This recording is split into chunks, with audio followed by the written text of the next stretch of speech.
We've formed a quorum.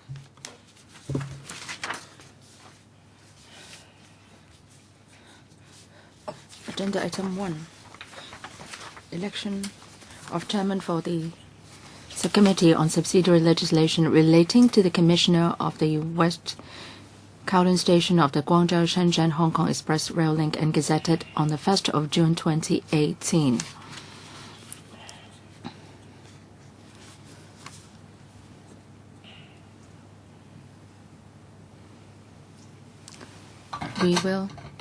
Sorry, I've read that already. So it's election of chairman. Nominations, please. Mr. Wang Ting-Kwang. I nominate Mr. Gary Chan. Any seconder? Dr. Lo Wai Kwok seconds. The nominee, do you accept the nomination? Yes. Any other nomination, Ms. Tanya Chan? I nominate Mr. Raymond Chan. Any seconder? Mr. Ao Nok Hin seconds. Mr. Chan, do you accept the nomination? Yes, I do. Any third nomination? No. So we have 2 nominations. So we were going to have an election. We will distribute ballot papers. So please remain seated. The staff will distribute to you the ballot papers.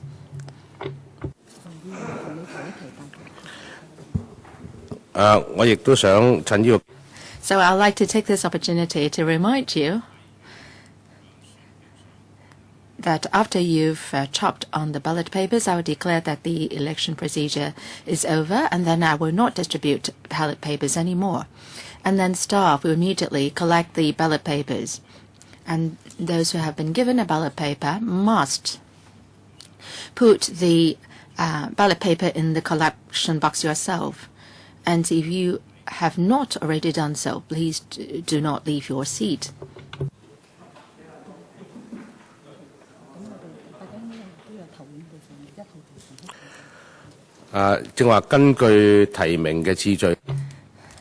According to the order of the nomination, Mr. Gary Chan will be designated as number 1 candidate, and number 2 candidate is Mr. Raymond Chan.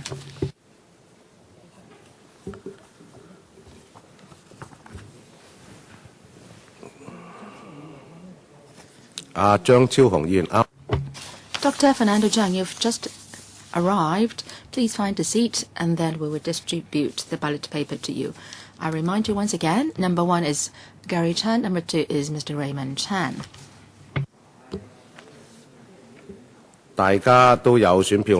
So all of you have got a ballot paper. Mr. Eddie Ju, you've just come in, so please take your seat and we will give you a ballot paper. Number 1 is Mr. Gary Chan, number 2 is Mr. Raymond Chan.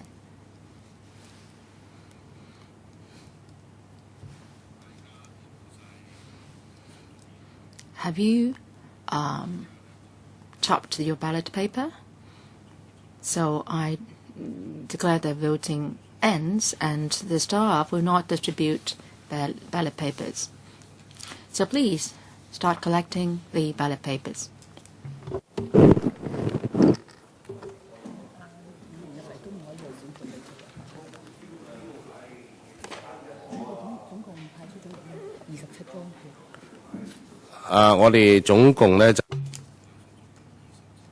We've distributed a total of 27 ballot papers.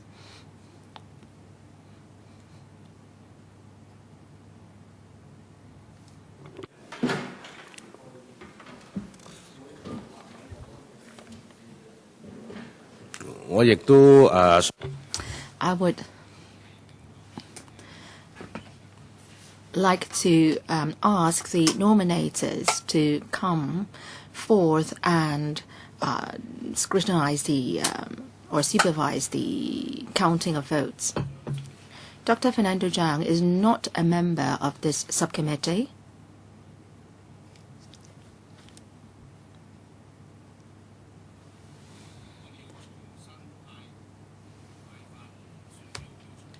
we'll have to do it all over again.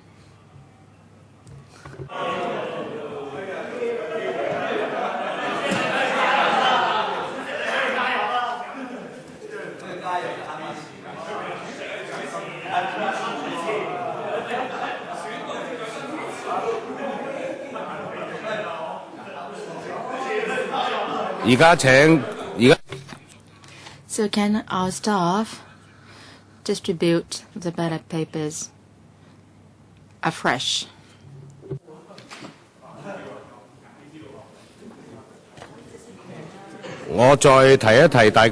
I'd like to remind you, number 1 is Mr. Gary Chan. Number 2 is Mr. Raymond Chan.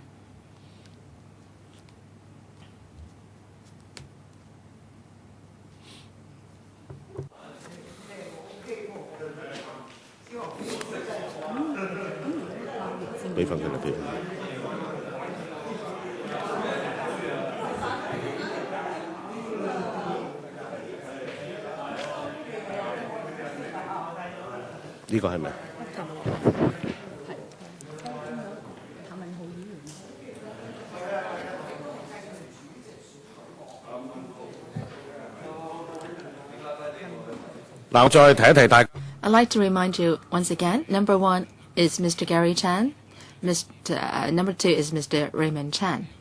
So all of you have got a ballot paper.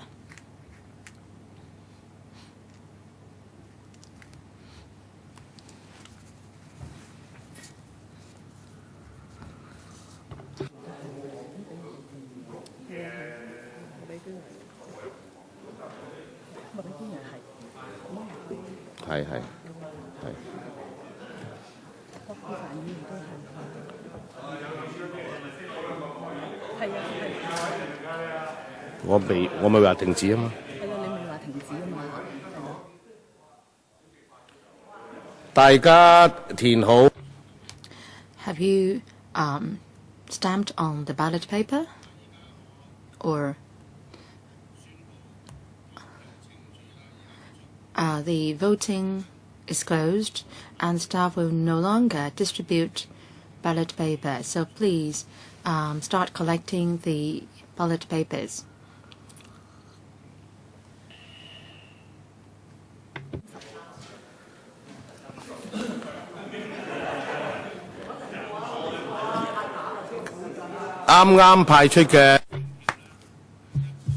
We've distributed a total of 30 ballot papers.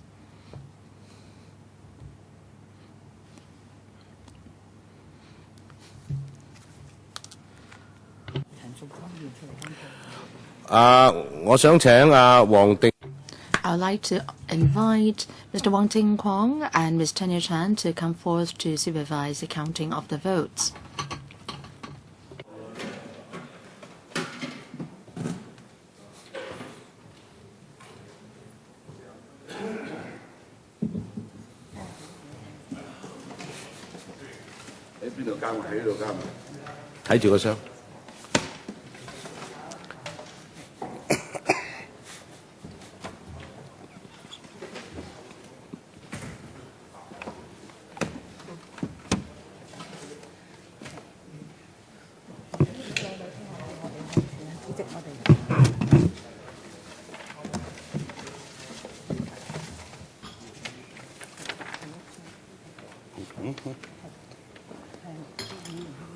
Okay. Number 2. Number 1.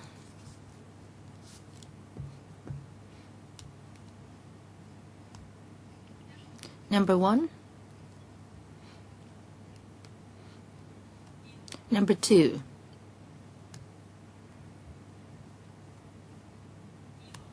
Number 2.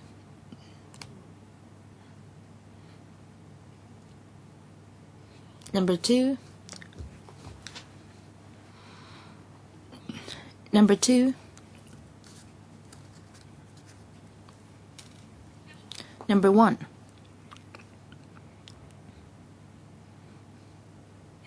Number 1. Number 2. Number 1. Number 1.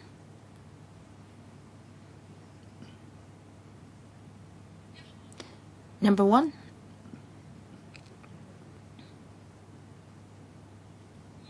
Number 2.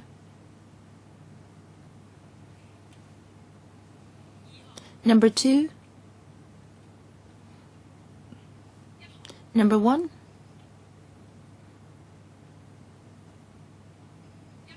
Number 1. Number 1. Number 1.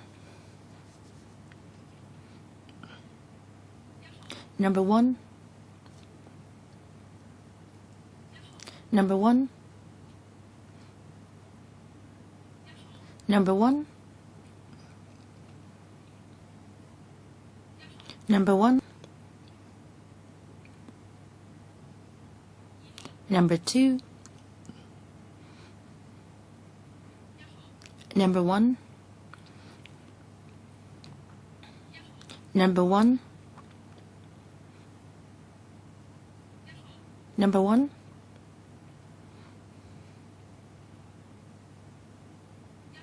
Number 1. Number 1.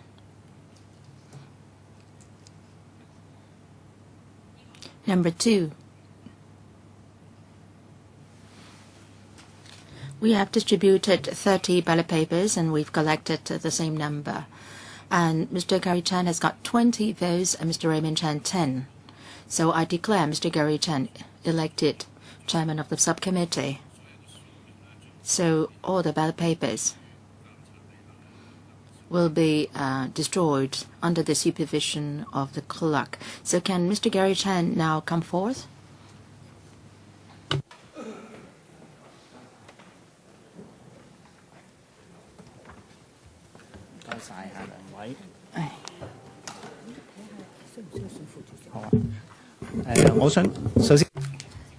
First, I would like to thank fellow members for your support. Is there a need to elect a deputy chairman? Mr. Raymond Chen thinks that there is a need to elect a deputy chairman. Any nomination? I don't think there is a need.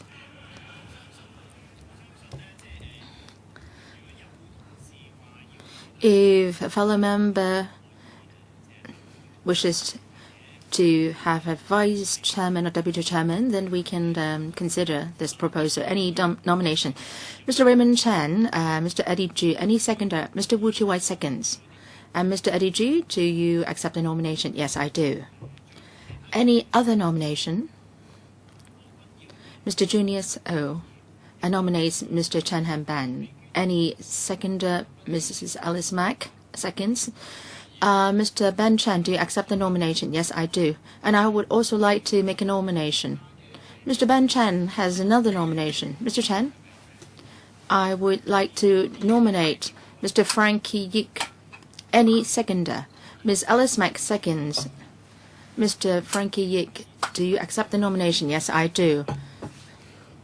So there are 2 nominations. Any third nomination? So we'll have to have a vote or election. Number 1 is Mr. Eddie Juice. Number 2 is Mr. Frankie Yik. So can we ask the clerk to distribute the ballot paper? Is there a need to elect a deputy chairman? If a fellow member raises the request, we will try to accede to the request. My suggestion is that we would not need to elect a deputy chairman. Mr. Charles Mock. Mr. Charles Mock. As Chairman, I would like to understand the rules of the procedure. Is this a must? If it is, then we will elect the deputy chairman. And I don't know how come that Mr. Charles Mock gets agitated all of a sudden. I hope that he can remain calm and cool-headed and see if there is anyone to help him. If you see the need, then we can elect the vice chairman, but I'd just like to see clarification. I'm not sure why my question has provoked Mr. Charles Mock. Now, this is about the XRL. Maybe members are more concerned. We have 2 nominations on the table. Let's proceed with the procedure.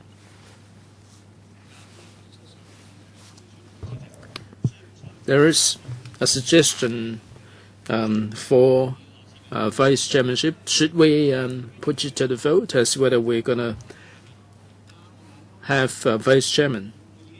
Mr. Mock. I've exercised my forbearance, and you've been talking your seat many times. According to the rules of procedure, if a member proposes a vice chairmanship, then we'll consider it, and it's up to the committee to decide. We have already had 2 nominations for the chairmanship of the subcommittee. Shall we proceed?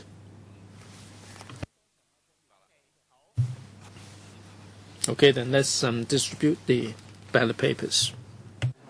Okay.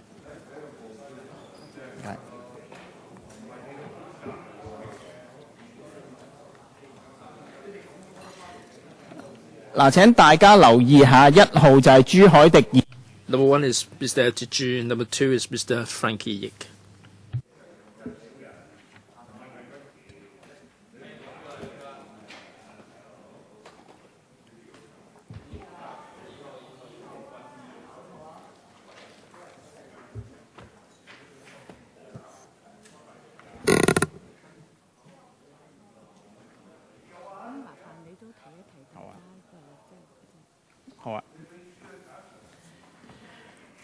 好啦，我要提一提大家咧，嗱一陣間咧就 Just a reminder that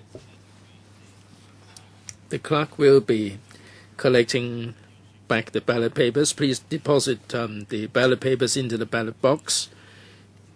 Unless you have done so, please stay, remain in your seat.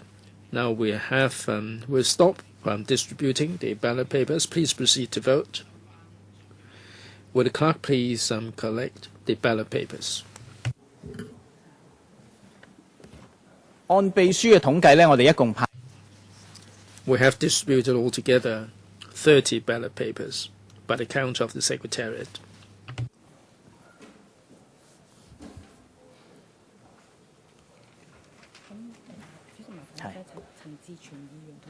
好。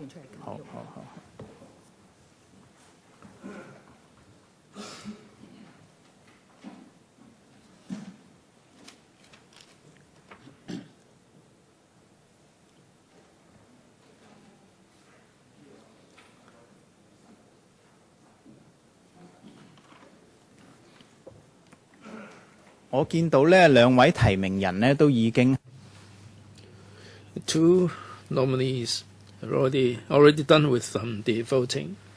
Will Mr. Ben Chen and Mr. Raymond Chen please come forth to supervise the counting?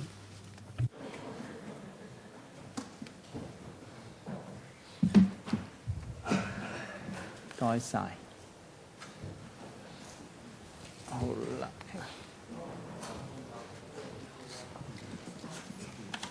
全部都投晒啦。All done. 有冇啲咩特別想講啊？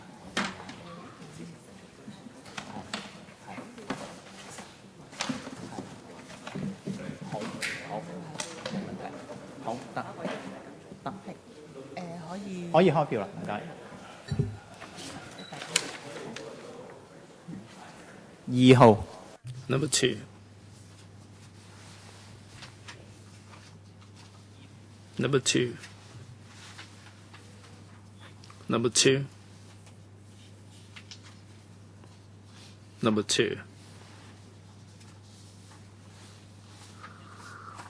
Number 1. Number 2.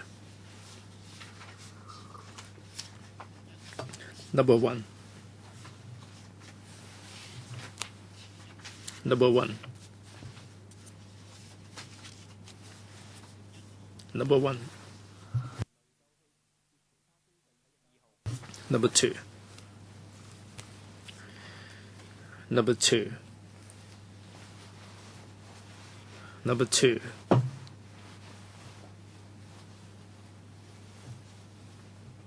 Number 2. Number 1. Number 1.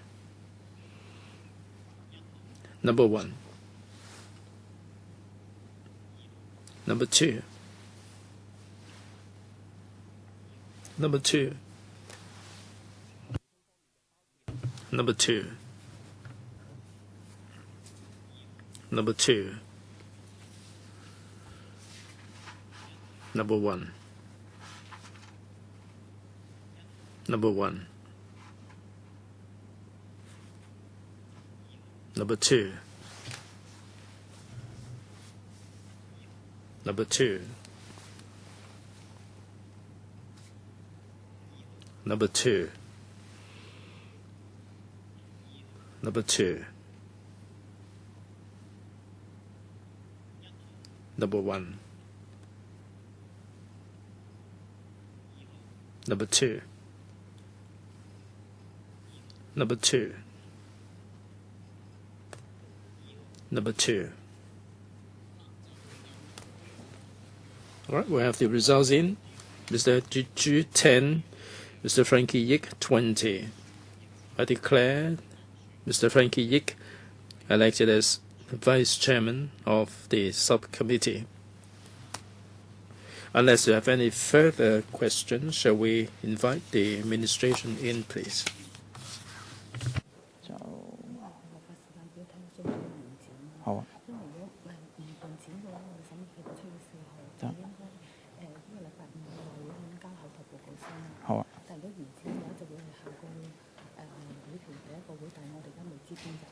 OK， 好啦，或者我哋一陣間先講呢個啦，係咪？最後尾先講啦。好啦，我介紹下。With us for this subcommittee, we have Ms. Maggie Wong, Deputy Secretary for Security, Ms. Parson Lam, Principal Assistant Secretary, Mr. Kevin Lai, PAS Security, Mr. Mickey Y, Assistant Secretary for Security, Mr. Tai Chi Yun, Assistant Director, Immigration Department, Ms. Louise Ho, Deputy Commissioner, Customs and Excise, Ms. Catherine Lai, Assistant Commissioner, Customs and Excise, Ms. Leonora Ip, Senior Assistant Law Draftsman, DOJ, and Mr. Henry Chen, Senior Government Counsel, DOJ. These three pieces of subsidiary legislation are rather straightforward, and I think we have discussed in the context of the Hong Kong-Zhuhai-Macau Bridge. I'd like to call upon Ms. Maggie Wong to brief us on the paper first. Good morning, Chairman and members. On the 6th of June 2018, the administration introduced three pieces of subsidiary legislation regarding the West Kowloon Station for negative vetting. Members, order, please. Deputy Secretary, please. The three pieces are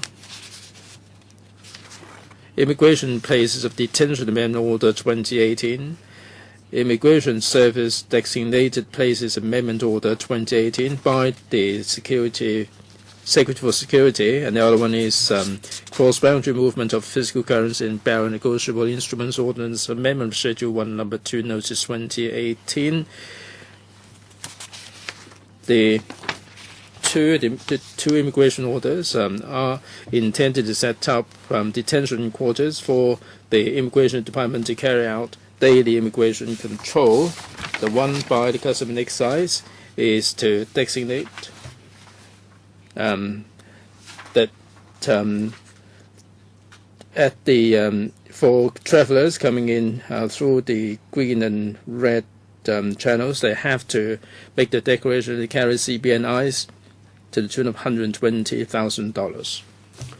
All right, members, other than the officials who are speaking, please, all the rest of the members should remain quiet. Deputy Secretary, please. The order by the Customs and Excise will also be applicable at WKS. The 3 pieces of subsidiary legislation will have to tie in with the operation of the West Kowloon station, and therefore the commencement date is scheduled on the same date as the commencement date of the Ordinance of the Co-location Bill, and this will be gazetted on the 22nd of June, and this will be designated by the Secretary by notice in the Gazette. We have from the airport, the Lok Ma Chau control point, and all these control point arrangement is the same. We do have the detention quarters for the daily operation of the Immigration Department. Now for the Customs and Excise, under the cross-boundary movement or physical currency ordinance, once it comes into operation on the 16th of July, the CBNI arrangement will be put in place. Under the existing arrangement, before a control point is designated, there will be subsidiary legislation that will be put in place to facilitate the effective enforcement of the law. None of the orders will change the existing policy, and the powers exercised at the moment will not be increased or decreased. Chairman, myself and my colleagues are only too delighted to take members' questions. Hi, Ms. Tanya Chen. Please raise your hand if you want to put questions. 4 minutes, please. Ms. Tanya Chen, Chairman. Our assistant legal advisor has issued 2 urgent documents to which the administration has given a reply. Perhaps let's hear from the administration as well as the legal advisor.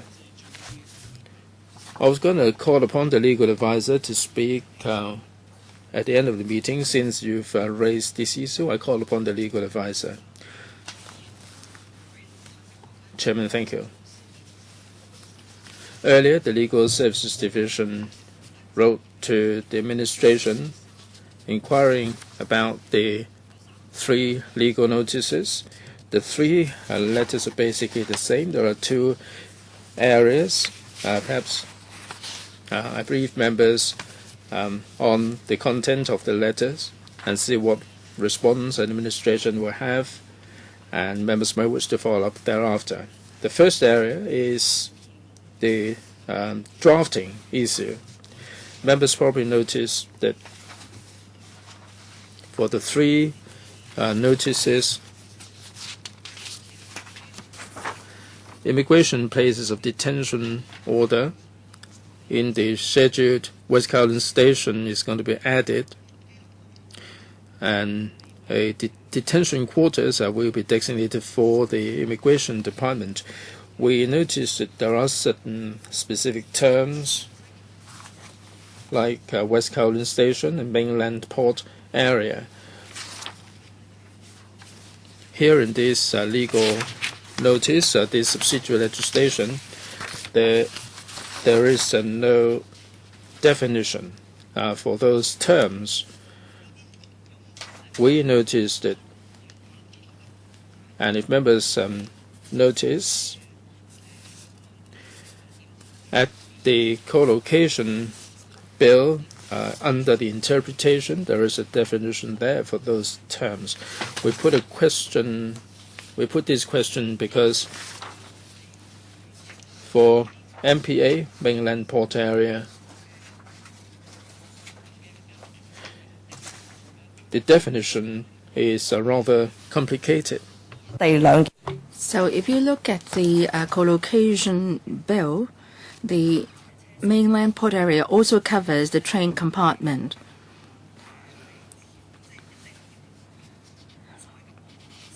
and it is related to the definition of reserved matter and non-reserved matter. So based on this, we have asked the administration whether to come up with a clear definition in the subsidiary legislation so that readers can understand clearly what is the West Kowloon Station and the mainland port area.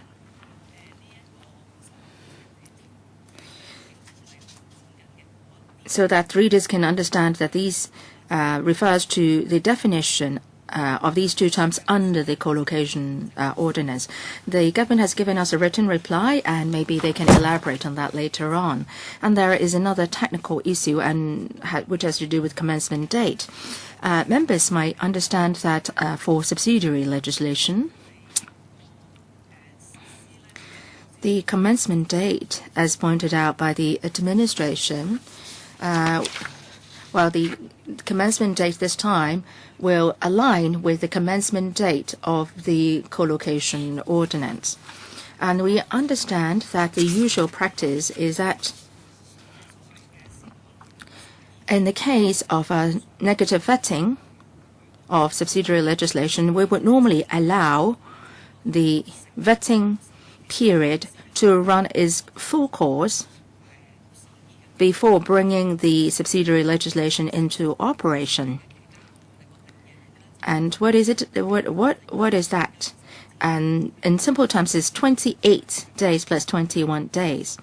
And we understand that, as pointed out by the administration, for the co-location ordinance, for its commencement date, the commencement date actually will fall on the commissioning date. That's a possibility. So if we say it's going to be 28 plus 21 days, then that means the last day will fall in October. And by that time, the co-location ordinance would already have commenced. So that means the three pieces of subsidiary legislation would already have commenced operation. So I'm raising this because I want to hear the government's explanation.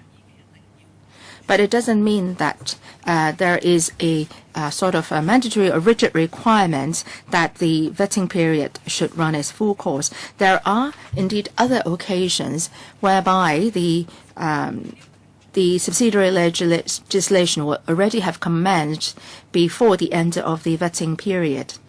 So can the government elaborate on past examples? So these are the two major issues raised in the letter. So I'll see if members have any follow-up questions and would like to hear from the government. So the legal advisor has sought clarification on certain issues. Let's hear from the government before I open the floor to questions by members. Thank you. Deputy Secretary. I'll try to respond to the legal advisor's question. First, about the drafting of subsidiary legislation, the definition of WKS and MPA, should there be mentioning of the definition here? Let me explain once again. For these three pieces of subsidiary legislation, the amendments are technical in nature to ensure that the control point at WKS, the relevant immigration laws and also the R32 recommendation in relation to customs can apply so that the immigration and customs officers can enforce the law and there.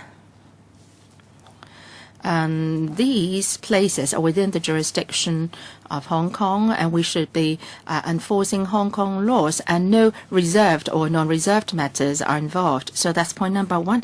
Number two is that we have taken reference from, say, the immigration ordinance 115B, 331B. For the control points already include, say, for example, the Hong Kong Airport Building, River Trade Terminal, Tuen Mun, and also the Shenzhen Bay Port, Hong Kong Port area, etc. And they have general descriptions there, and there is no unclear point. So we would like to adopt the same practice here to cover the WKS. We don't want to give rise to any controversy by, say, taking out the MPA. So, as I said, the law enforcement there is going to be like that. Will be similar to, well, actually it's within the Hong Kong jurisdiction. So we don't want to see any confusion there. So going by the background and the experience that we have, we see that even if the description is general, we can understand clearly the identities and locations of the places where the subsidiary legislation will apply. Now, as for the commencement date, we understand that in accordance with the usual practice, the Legislative Council will have a period of 28 days plus 21 days to vet the legislation. There is only one objective for these three pieces of subsidiary legislation, and that is once the WKS is commissioned, the two law enforcement agencies can do their daily law enforcement work there.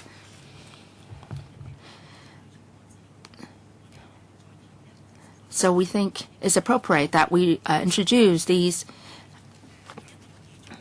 three pieces of subsidiary legislation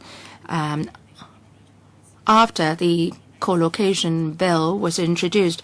Now, after the co-location bill was introduced to the in-house committee on the 25th of May, we introduced the three pieces of subsidiary legislation on 1st of June, so as to allow members sufficient time to vet the three pieces of subsidiary legislation. The commencement date will have to tie in with the commission of the WKS. So that's why the commencement date will fall on the same day as the commencement date for the co-location ordinance. Ms. Chen, I will give you 4 minutes.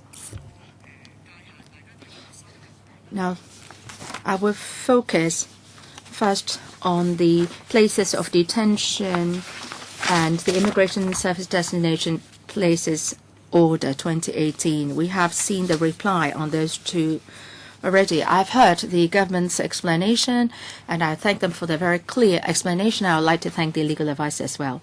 Now for the WKS.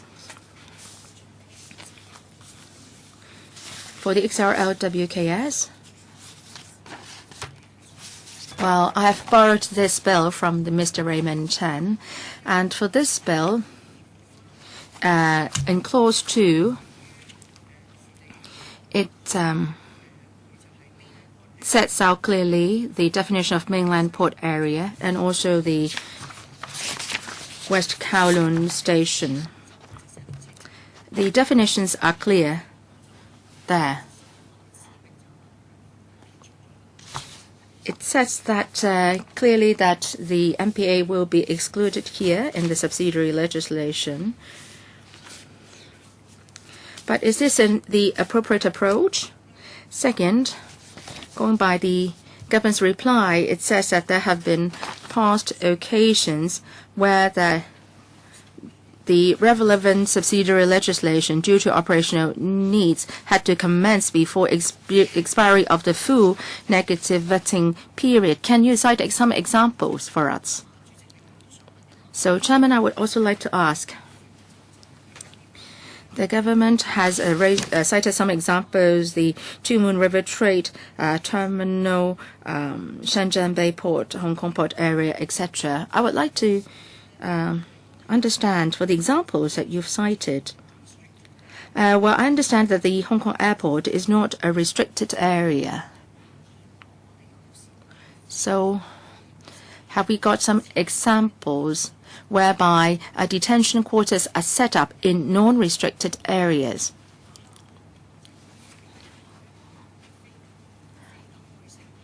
It's the Hong Kong port area is a non-restricted area. We have entrusted the management of the place to the MTR. Do we need to amend the relevant laws in relation to MTR as well? Now, Deputy Secretary, first on the point of drafting. For the WKS, well, I think the location is very clear. We all know exactly where it is located. And there is a mentioning of the WKS and the definition of the WKS in the co-location ordinance. Now, for the detention quarters mentioned in the subsidiary legislation, I don't think there is any uncertainty, even if the definition is not given. When we talk about the Hong Kong airport building, the China ferry pier, etc., in all these other legislations, we don't have to come up with a definition of the relevant terms. Now, as for the commencement date, do we have precedents whereby the subsidiary legislation would take effect before the expiry of the vetting period? There have indeed been examples. Actually, the commencement date takes place in the Gazetted date. For example, the 2017 municipal services order. And also another example is 2017, the industrial training subsidiary legislation. And in 2018, for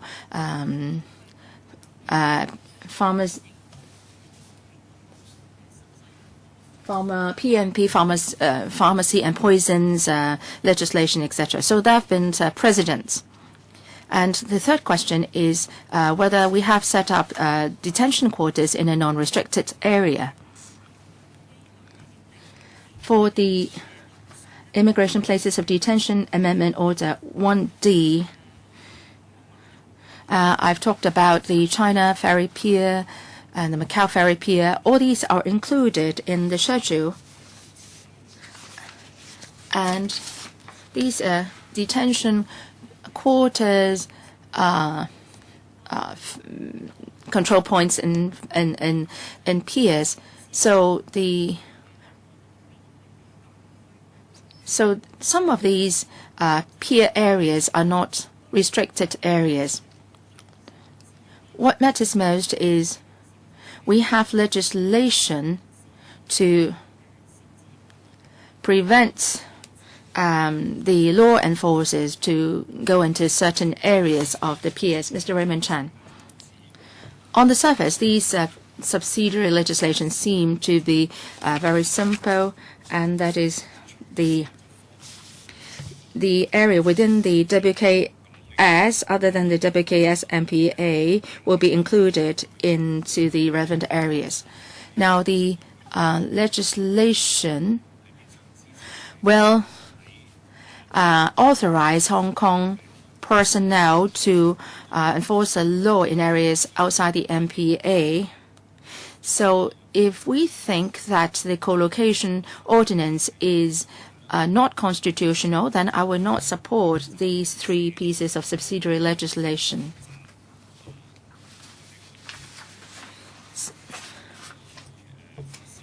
So let me cite an example here. I hope that the government can bear with me. On cross-boundary movement of physical currency and barrier negotiable instruments ordinance amendment of Schedule 1 Number 2, Notice 2018, we are just adding the WKS to schedule to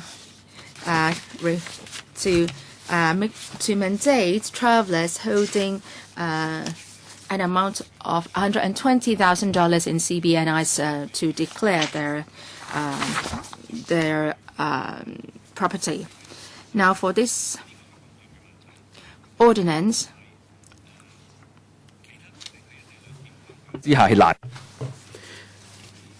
under the co-location arrangement, it would be hard to implement, even if we add this into the ordinance, so we can achieve the purpose.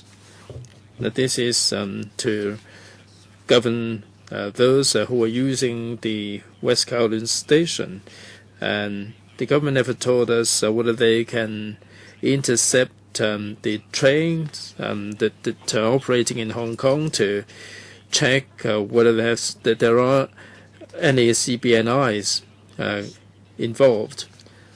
The tunnels are regulated by Hong Kong government. Now, when the train is moving into Hong Kong, the government said that the compartment is part of the MPA, but outside it is part of Hong Kong. Cooperation Arrangement 47 says that the safety and environmental issue of the system is a part of Hong Kong's jurisdiction. Today, what we are discussing is that the government can intercept and investigate the vehicles when they are moving in and out of Hong Kong, and also the vehicles that are used in the system. I've got a couple of questions. For the trains that are moving in the tunnel, they are part of the MPA, but when vehicles are moving into Hong Kong, are they part of the train in operation? When the train is moving into Hong Kong section, that the tunnel is under the jurisdiction of Hong Kong. Under 1612, that the government can intercept and board these vehicles to carry out investigation and to inspect anything inside. In the Hong Kong section, the train in operation is part of the jurisdiction of the mainland, but outside it is part of Hong Kong's jurisdiction.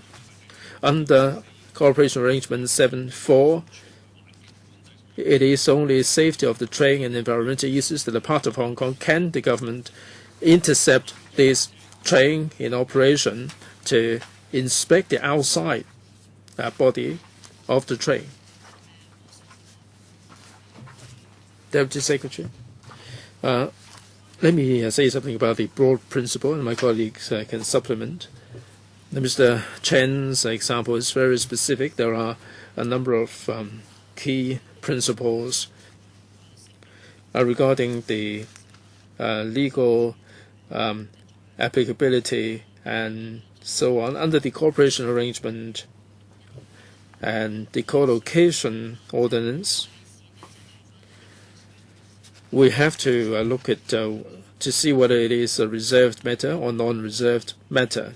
For immigration control and also cross-boundary movement of physical currency and CBNI matters, they are reserved matters, and we have to separate the two. The subsidiary legislation we're dealing with today refers to matters under the jurisdiction of Hong Kong. This is the red and green channel under the jurisdiction of the Customs and Excise Department. Just like any other port, they are enforcing the requirements under the notice. If we don't have this arrangement in this particular station, it would be very surprising, because we do have the same arrangement for any other port areas. Now, for the train in operation, under the co-location ordinance, it is very clear it is part of the mainland port area. So a train in operation falls within the jurisdiction of the MPA in accordance with reserved matters or non-reserved matters. Mr. Chen, so Section 16 doesn't apply, does it, in this particular context? Deputy Secretary? Chairman, I don't have anything to supplement. It's a yes or no question, isn't it? Ms. Tanya Chen. There were a number of examples cited. Can you give us the details? You mentioned the order. Is there such an urgency? And do you really have to make it effective immediately? I'd like to delve into this. This is a constitutional matter. I still remember there was an amendment order regarding a country park the question was whether, as LegCo members, we had the power to ask government to rescind the notice. And it was a very important constitutional matter at the time. So I hope that you would make available all the information to facilitate our comprehension of the matter. I find it bewildering. The legal advisor has put forward some specific questions, and they are answering the questions in brief terms. So please give us more specific examples.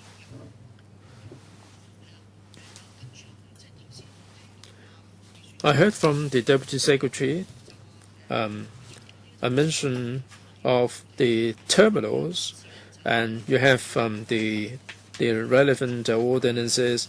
I'm not sure whether I've heard you right. Now we're talking about the railway station.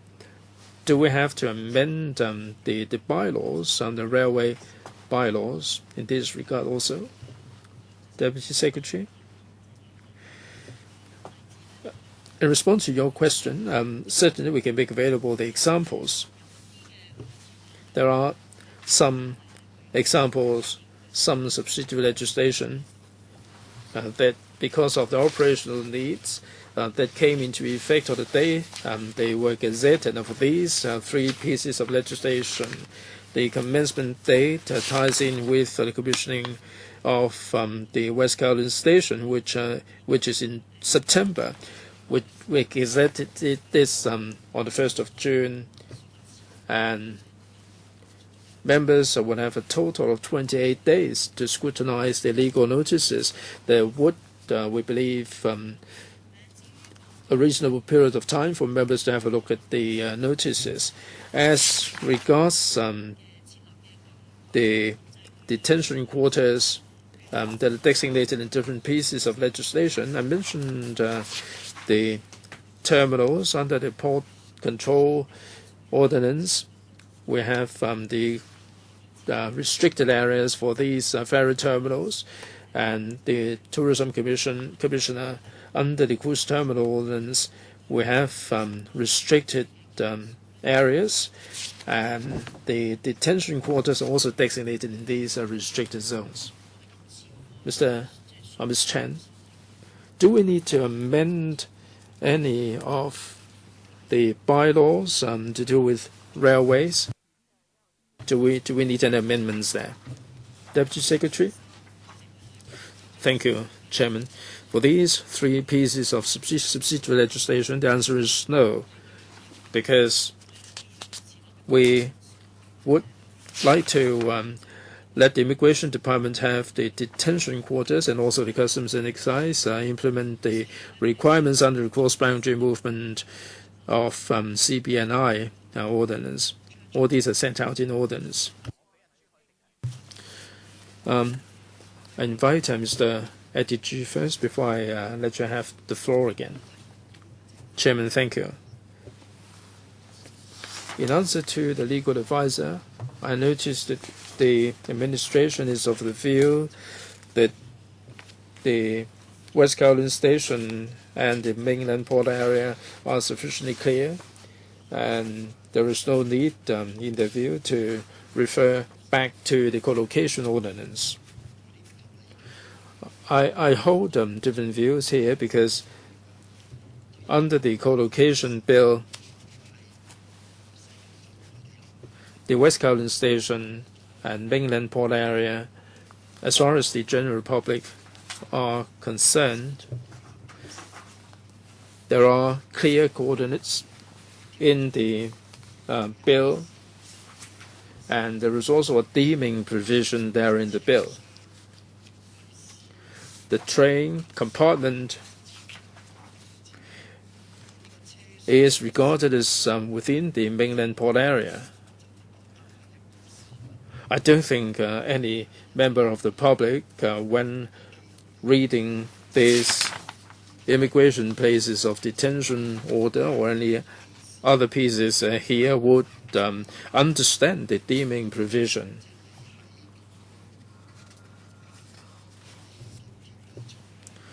So under the co-location bill, there is the definition for MPA. A and B refers to the train compartment. So first of all, you have to clarify for us. You are adding these places. Are you referring to A and not the train compartments in B? If you include merely A but not B, then I do see the merit of giving a clear definition to this. Perhaps you might wish to answer this, Deputy Secretary. Thank you. For the mainland port area, it can be understood in the proper sense of the word. Under the co-location ordinance, we have A and B. We're not giving this any specific special treatment regarding A or B. Here, in this subsidiary legislation, we're talking about the creation of detention quarters. So this must be within the West Kowloon station. It cannot be inside the train compartment. But in any case, we do see the need to specify A or B. Now you can interpret this to mean that it is the definition under the co-location ordinance. Mr. Chu? Well, the administration is of the view that the scenario B will not arise, so it's only scenario A that would be covered. Is it my understanding? You have excluded B, therefore it is A. Deputy Secretary, in the drafting, we do not give any particular explanation.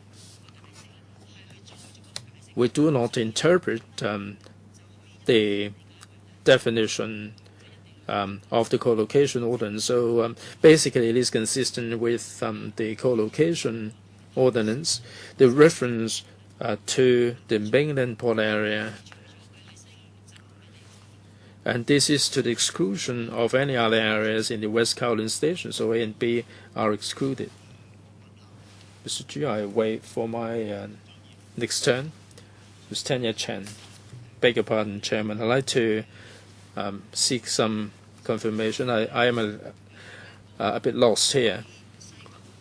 At the West Kowloon station, under Hong Kong's jurisdiction, with the exception of mainland port area, you have the cross-boundary restricted area. Is it how you manage the place? I'd like to seek clarification here. I'd like to seek confirmation. I'm looking at the MTRC bylaw.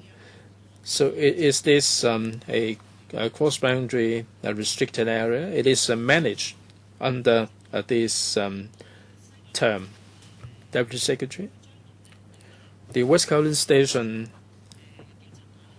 at the departure hall, the arrival hall, within Hong Kong's jurisdiction, we have regard to the Hong Kong station, so it is dealt with in the sense of cross-boundary restricted area. Ms. Chen.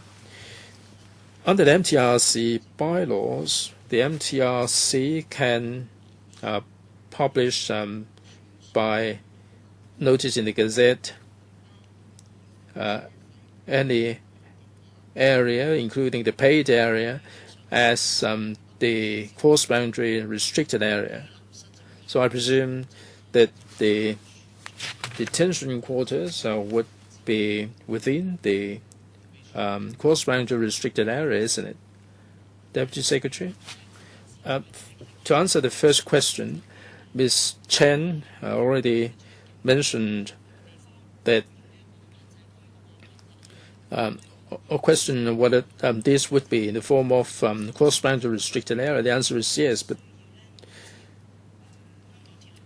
under MTR bylaw 556B, the railway operator will designate the place. Well, that's 41B, isn't it? They can publish this by notice in the Gazette. For the detention center to be set up by the Immigration Department at WKS, it will be within the cross-boundary restricted area. But then, of course, right now, the MTRC is dealing with the matter separately. Ms. Chen, we don't even know where the detention center will be set up. How big is it? We don't know. Please tell us. And will it be within the restricted area? We don't know. This is very unclear, so do you mind telling us more? The bill has been passed. There is this travelers corridor and the inspection area. Is this the restricted area? Is the detention center set up here? Can you give us more details? Deputy Secretary, can you tell us the location and the size of the detention center? For the detention center of the immigration department, that will be in B2, the arrival hall. There will be around 10 detention rooms. We have considered the passenger or the traveling flow and also the experience of other BCPs. Those will be within the cross-boundary restricted area. Will it be within the blue area? Can you tell us the exact location? That will be in the arrival hall B2 level. That will be in the area of the back office. It will be in the white area instead of the blue area, right?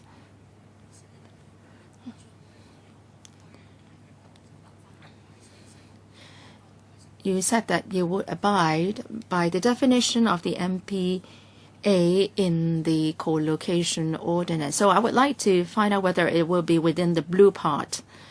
To my understanding, well, the blue area is there to help us understand the distribution or the configuration of the WKS. Now, for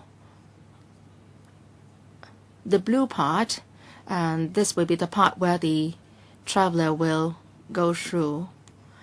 But for detention center, it will not be located within an area frequented by the passengers or travelers.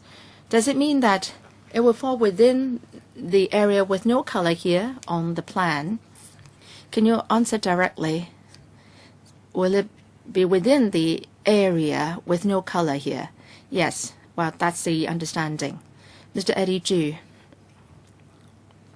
Thank you, Chairman.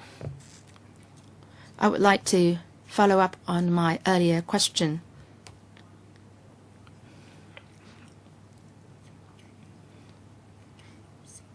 Regarding the detention centers, I understand the Deputy Secretary's explanation. You will not set up a detention center on a train compartment. As for the CBNI's legislation, the specified control points, it may not be a physical location. If that is the case,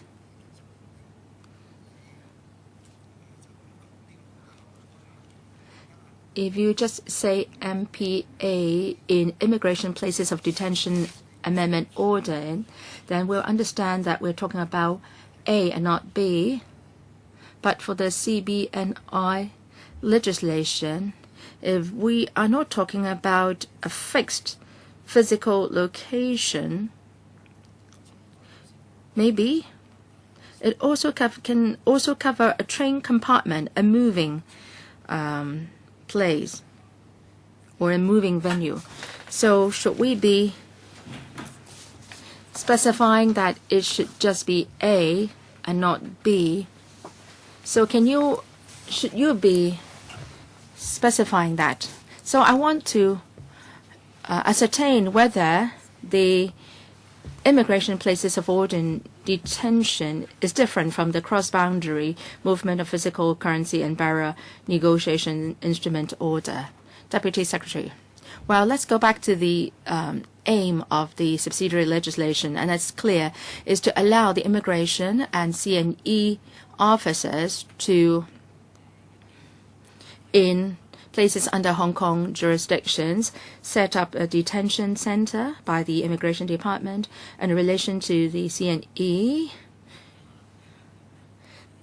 they can enforce the cross-boundary movement of physical currency and bearer negotiation instrument ordinance.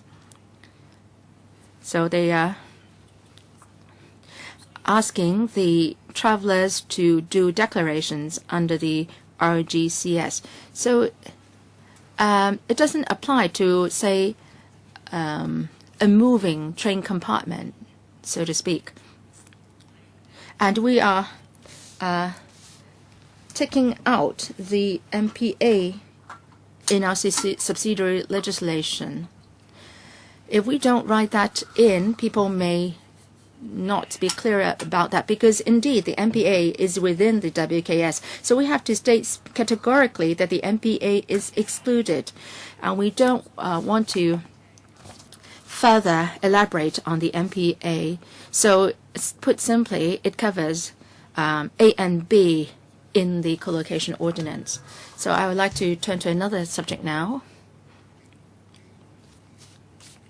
For the immigration places of detention order and the immigration service designated places order,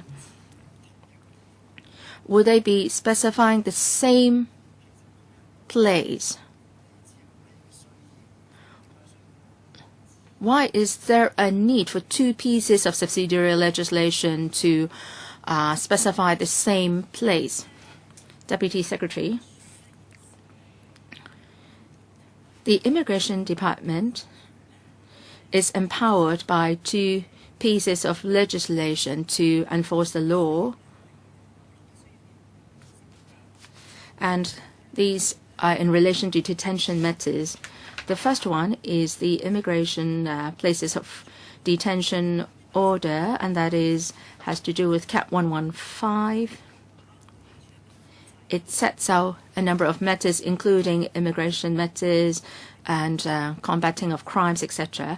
And immigration officers are empowered in where needed to detain certain people. And the other piece of legislation is the Immigration Service Designated Places Ordinance 331, Cap 331, and that empowers immigration officers to inquire into persons who are suspected of committing offenses in the schedule. That includes a list of crimes set out under, say, the Crimes Ordinance and other ordinances.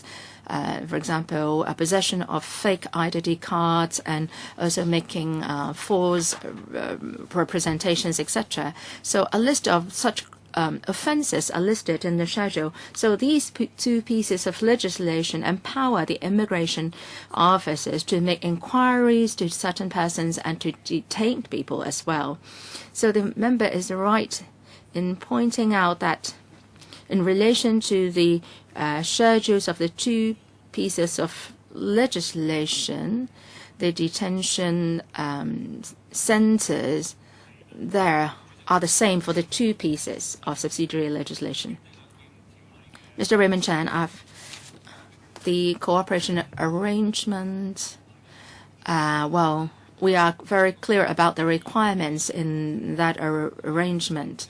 It's not a matter of whether we agree with it or not. Now, we are talking about the subsidiary legislation today, and we are discussing whether the provisions can be enforced in effect and whether there are difficulties therein. And the government has not answered my questions. Now, it's not the case that as long as you include WKS in the specific control points, then the law can be enforced. No. Now for Section 16, we talk about interception and search order. That cannot be enforced.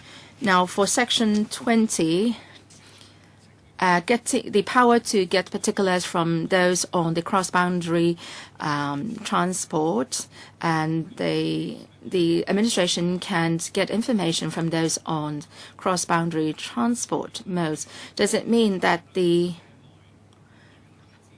Hong Kong government can get information from the XRL operator, information on the travelers? Well, please take that question first. Later on, I will defer to my colleague, Mr. Lai, to discuss the issue of conveyance means. Now, for the subsidiary legislation of CBNIs, we talk about a specified control points which fall within the Hong Kong's jurisdiction. And at these places, our CNE officers will enforce the law, and that involves the RGCS. And the arrangement in WKS will be like that for other specified control posts. We don't see any difficulty in enforcing the law as to how we should interpret the legal provisions. Mr. Lai, please. According to the CBNI's legislation on cross-boundary conveyance means, there's been some mentioning, say in Section 16 and 20, according to our understanding, for XRL trains, they are considered as a means of cross-boundary conveyance. And in the co-location ordinance, we say that train compartment doesn't fall within Hong Kong's jurisdiction. So the CNE's staff cannot enforce the law, Hong Kong laws on train compartments. Mr. Raymond Chan, well, he answered my last question, but he's not answering the question I just raised. Well, so it means that you don't have the power to intercept and search set out under Section 16. Well, you have to admit that the co-location ordinance has been passed, so you are giving away your power. As for Section 20, whether we can get information of the passengers or travelers from the XRL operators. Mr. Lai, do you have the information?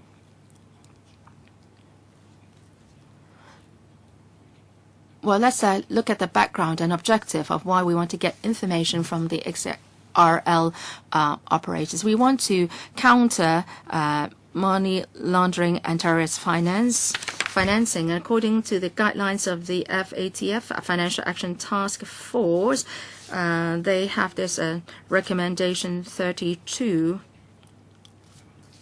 The various jurisdictions should adopt effective measures to combat MLTF, and they should assess the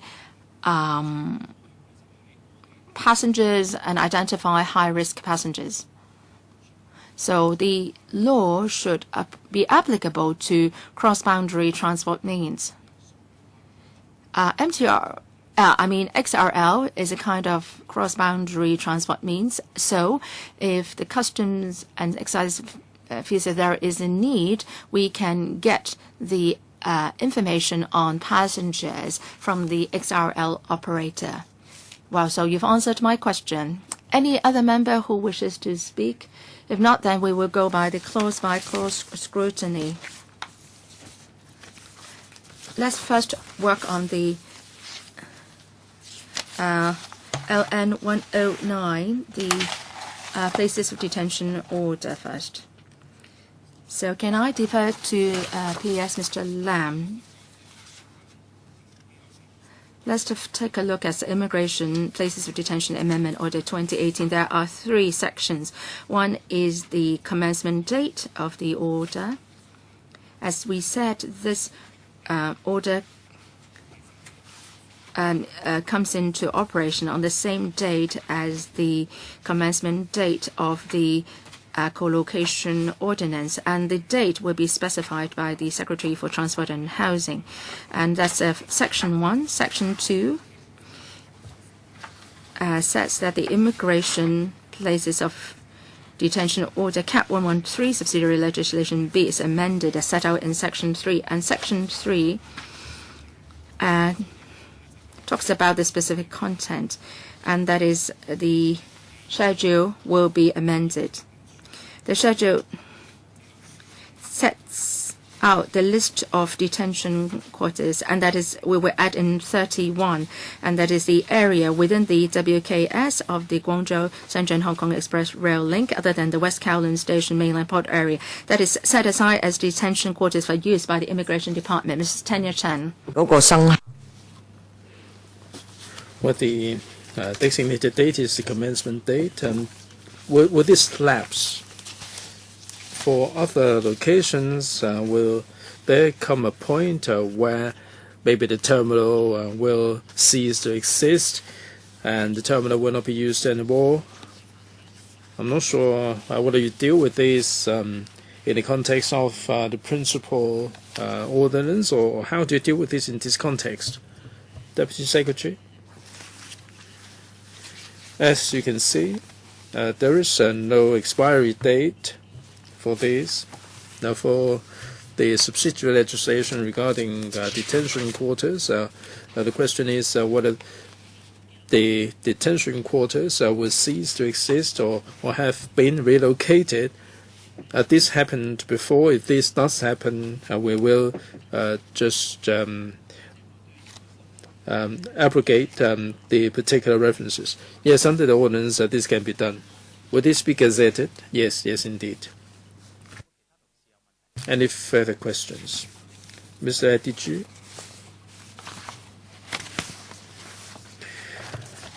Well, does it mean that other than the Immigration Department, other departments will not be using the place, Deputy Secretary? Yes, indeed, the answer is yes. Can you be more specific? Mainly Immigration Department, what about departments like the police and other departments? Will they not be using these places? Deputy Secretary? It is specified that it is used by the Immigration Department. Under the Immigration Ordinance, the police officers can intercept and check IDs, and they are authorized to enforce some of the provisions under the Immigration Ordinance, but the police do have their own detention centers. They don't need to use these quarters. Clear? Ms. Tanya Chen, thank you. Earlier, we scrutinized the Zhuhai-Hong Kong-Macau Bridge. I remember the detention quarters were designated for the Immigration Department. We asked what if the police would need to use them. They said that they would take the suspect to the nearest police station.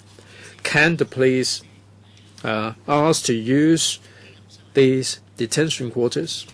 The yes? No? The answer is no. So they will be taken to the police stations? Yes, indeed.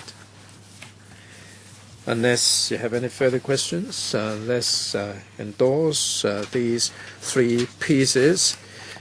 Let's move on to the Immigration Service Designated Places Amendment Order. The order is first similar to the one previously introduced. There are three parts. Commencement is the first part. The order comes into operation on the date the co-location ordinance comes into effect. The second is the immigration places of detention order is amended as set out in Section 3, Clause 3, Schedule 3 amended. And there's Schedule 3 in the schedule. We'd like to add number 17, the area within the West Kowloon Station of the Guangzhou-Shenzhen-Hong Express Rail link that is set aside as detention quarters for use by the Immigration Department. It is basically the same as the previous one. All right. We're done with the clause by clause for the immigration orders. Let's move on to the cross-boundary movement of physical currency and bearer negotiable instruments ordinance amendment of Schedule 1, Number 2, Notice 2018. Mr. Lai, please.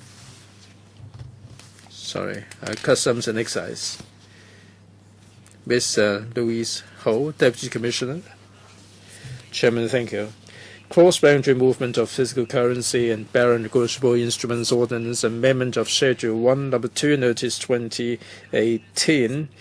Let's call this the amendment notice. Clause 1 is about the commencement. This notice will come into effect on the commencement date of the co-location bill. The second and third clauses,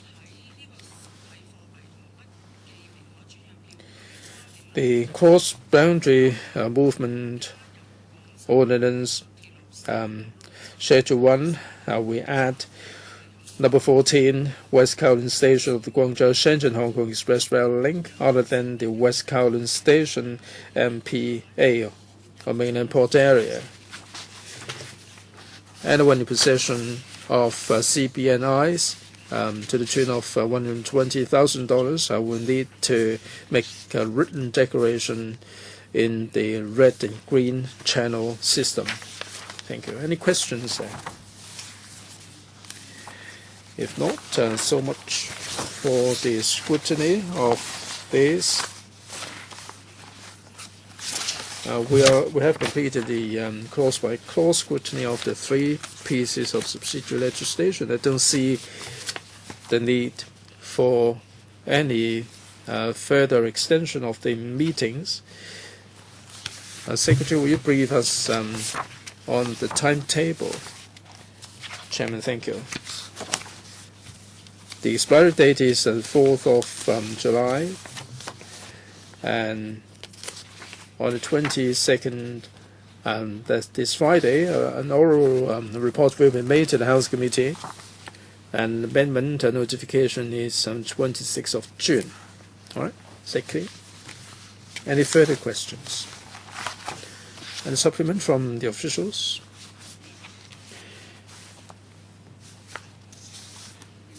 No problem. The DS will let Ms. Tanya Chen have the legislation for negative vetting after the meeting. Meeting adjourned. Thank you all very much.